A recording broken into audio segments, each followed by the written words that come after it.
আসসালামু আলাইকুম, আশা করছি সকলে অনেক ভালো আছেন। আজকে ড্রিমস টাইমে অ্যাকাউন্ট কিভাবে ক্রিয়েট করবেন এই গাইডলাইনটা আজকের এই ভিডিওতে আমরা শেয়ার করার চেষ্টা করব। আপনি ড্রিমস টাইমে যে অ্যাকাউন্ট ক্রিয়েট করার যে প্রসেস এবং তাদের রেভিনিউ শেয়ার করার যে বিষয় সবগুলো আজকে দেখব। আপনি যদি খুঁজেন আপনার ড্রিমস টাইমের কন্ট্রিবিউটর অ্যাকাউন্ট কিভাবে করবেন, তাহলে গুগলে এসে লিখবেন ড্রিমস টাইম কন্ট্রিবিউটর। এরপরে যে লিঙ্কটা ওপেন হবে প্রথমে dreamstime.com এ, সেখানে এসে আপনি ওপেন করে নেবেন এই লিঙ্কটা। এরপরে আপনি দেখতে পাবেন যে ড্রিমস টাইমের এরকম একটা ওয়েব পেজ। সো আপনি এখানে দেখতে পাচ্ছেন যে যারা কন্ট্রিবিউটর হয় তাদেরকে আসলে কি ধরনের রেভিনিউ শেয়ার করে। এখানে তারা 3 ধরনের কন্টেন্ট তারা নেয়, ইমেজ, ভিডিও, অডিও, এবং 5টা লেভেল তারা প্রোভাইড করে কন্ট্রিবিউটরদেরকে। এবং সেখান থেকে আপনি 5টা লেভেল দেখতে পাবেন। এবং আমি ইমেজ ধরে নিই যে অধিকাংশ বাংলাদেশি কন্ট্রিবিউটর ইমেজ সেল করবে। সো আপনি এখানে দেখতে পাচ্ছেন যে নন এক্সক্লুসিভ ইউজার যারা, অর্থাৎ কন্ট্রিবিউটর যেটা, তারা লেভেল 0 থাকা অবস্থায় 25 এবং এক্সক্লুসিভে 27% পাবে। এবং যখন তারা এই ধরনের ইমেজগুলো সেল করবে তখন তারা এই ধরনের পার্সেন্টেজ পাবে। এখানে তারা মেনশন করে নিচ্ছে, আপনি একটু ডিটেইলি দেখে নেবেন। আমি একটু দ্রুত করব। যখন আপনি লেভেল 1-এ থাকবেন তখন আপনি 25% কন্ট্রিবিউটর কমিশন পাবেন। যখন 2-তে আপনি তখন 30%, 3-তে যখন আপনি তখন 35% কমিশন পাবেন।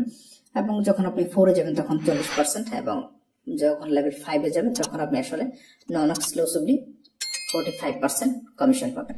সো এখানে তারা যে রেভিনিউটা কিভাবে আসলে শেয়ার করে এটা তাকে দেখাচ্ছে। সো আরেকটা ইন্টারেস্টিং বিষয় হচ্ছে যে ড্রিমস টাইম কিন্তু প্রত্যেকটা ইমেজ অ্যাপ্রুভ হওয়ার পেছনে বা প্রত্যেকটা ইমেজ অ্যাপ্রুভ হলে আপনাকে 20 সেন্ট করে একটা কমিশন দেবে। শুধুমাত্র অ্যাপ্রুভ হলেই, সেল হতে হবে না। সো এটা কিভাবে দিবে, কতদিন পর্যন্ত দেবে সেটা একটু দেখে নিই আমরা।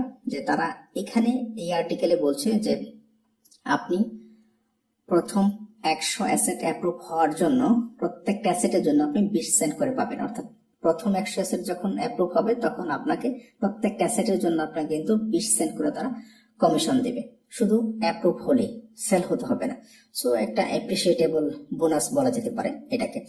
সো এখানে আপনি দেখলেন যে আসলে তাদের রেভিনিউ সিস্টেমটা কেমন এবং তারা কি ধরনের রেভিনিউ কমিশন তারা দেয়। এখন চলে আসি আমরা এখানে, যে এখানে এসে আপনি কি কি দেখতে পাবেন, কিভাবে আপনি আসলে অ্যাকাউন্ট ক্রিয়েট করবেন। প্রথমে আপনি দেখবেন যে এখানে তারা লিখে রেখেছে যে আপনাকে একটা ফ্রি অ্যাকাউন্ট খুলতে হবে, এবং এখানে তারা কিছু রিকোয়ারমেন্ট, বেসিক রিকোয়ারমেন্ট দিয়েছে। সেই রিকোয়ারমেন্ট গুলো আপনি দেখে নেবেন, খুব ইজি রিকোয়ারমেন্ট। আপনি চাইলে এখান থেকে সাইন আপ করতে পারেন, সাইন আপ ফর ফ্রিতে ক্লিক করবেন যদি আপনি এখান থেকে অ্যাকাউন্ট ক্রিয়েট করতে চান, অথবা আপনি এখান থেকে চাইলে রেজিস্টার পেজে ক্লিক করলে এইরকম একটা পপ আপ কিন্তু তারা আপনাকে দেখাবে। আপনি এখান থেকে আপনার ইমেল অ্যাড্রেসটা দিবেন এবং এখান থেকে আপনি একটা স্ট্রং পাসওয়ার্ড দিবেন। সো এই ইমেল এবং পাসওয়ার্ড দিলেই কিন্তু আপনার অ্যাকাউন্ট ক্রিয়েট হয়ে যাবে। এখান থেকে সাইন আপ ফর ফ্রিতে ক্লিক করবেন, যেহেতু আমরা ইনফরমেশন দিইনি এবং এরর দেখাচ্ছে। এখন আমরা ইনফরমেশন দিয়ে দিই, আমাদের ইমেল দিলাম এবং আমরা আমাদের পাসওয়ার্ডটা দিয়ে দিলাম। দিয়ে দেওয়ার পরে আমরা সাইন আপ ফর ফ্রিতে ক্লিক করব। এই হচ্ছে মোটামুটি অ্যাকাউন্ট ক্রিয়েটের একদম মূল আলোচনা। এরপর আপনার এখান থেকে ক্লিক করে আপনি আপনার অ্যাকাউন্টে চলে আসবেন। ভিউ অলে ক্লিক করতে পারেন, অথবা আপনি ভিউ মাই প্রোফাইলে বা ভিউ ইউর প্রোফাইলে ক্লিক করলে আপনাকে ইনকমপ্লিট একটা অ্যাকাউন্ট, যেটা আপনি কমপ্লিট করেন টোটাল, সেখানে নিয়ে আসবে। আপনি এখানে ক্লিক করবেন। ক্লিক করার পরে আপনাকে কিছু ইনফরমেশন দিতে বলবে, অর্থাৎ আপনার নাম, আপনার অ্যাড্রেস, আপনার জিপ কোড, আপনি কোন এরিয়াতে বসবাস করেন। অর্থাৎ আমাদের একটা অ্যাড্রেস যেগুলো আমাদের দেওয়া প্রয়োজন হয় সব ক্ষেত্রে, সব অ্যাকাউন্টের ক্ষেত্রে, সেরকমই অ্যাড্রেস এখানে তারা চাইছে। আপনি যাদের ক্ষেত্রে নামের 2 থেকে 3টা অংশ আছে, তারা প্রথম অংশে 2টা নাম দিয়ে দিবেন, অর্থাৎ যাদের নামের মধ্যে 3টা অংশ থাকে। এবং যথারীতি আপনার অ্যাড্রেস গুলো আপনি দিতে থাকবেন, যেখানে যেটা চাই, আপনি কোন স্টেটে বা কোন প্রভিন্সে বসবাস করেন। এখানে আপনি আপনার একটা ভ্যালিড এবং অ্যাক্টিভ ফোন নাম্বার দিবেন।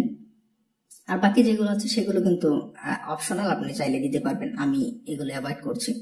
এবং এখান থেকে আপডেট মাই প্রোফাইলে ক্লিক করলে আপডেট হয়ে যাবে। আর এখানে আপনি আপনার বায়ো দিবেন, অর্থাৎ যেরকম আমরা অন্য সোশ্যাল মিডিয়াতে দিই, অর্থাৎ আপনার সম্পর্কে একটু কিছু লিখে রাখা, এরকম একটা বায়ো এখানে দিয়ে দিবেন। এইগুলোই হচ্ছে মোটামুটি এই ইনফরমেশন যে দেওয়ার বিষয়, সেগুলো এখান থেকে দিয়ে নেবেন। আপনি আপডেট প্রোফাইলে ক্লিক করার পরে তারা কিন্তু আপনাকে দেখাবে যে আপনার এই অপারেশনটা, অর্থাৎ আপনার এই অ্যাক্টিভিটিসটা সাকসেসফুলি তারা কাউন্ট করেছে, যে অপারেশন কমপ্লিট সাকসেসফুলি। সো এই হচ্ছে আমাদের অ্যাকাউন্ট কমপ্লিট করার যে প্রসেস, এই টোটাল প্রসেস আমরা এখন শেষ করলাম। এরপর এই যে এখান থেকে আপনি আপলোড এবং সেলে ক্লিক করবেন। এখান থেকে লোড নিয়ে আপনাকে এইরকম একটা ড্যাশবোর্ডে নিয়ে আসবে। আপনি এখানে ক্লিক করলে কিন্তু আপনার কম্পিউটার থেকে ফাইল নিয়ে আসতে পারবেন আপলোড করার জন্য।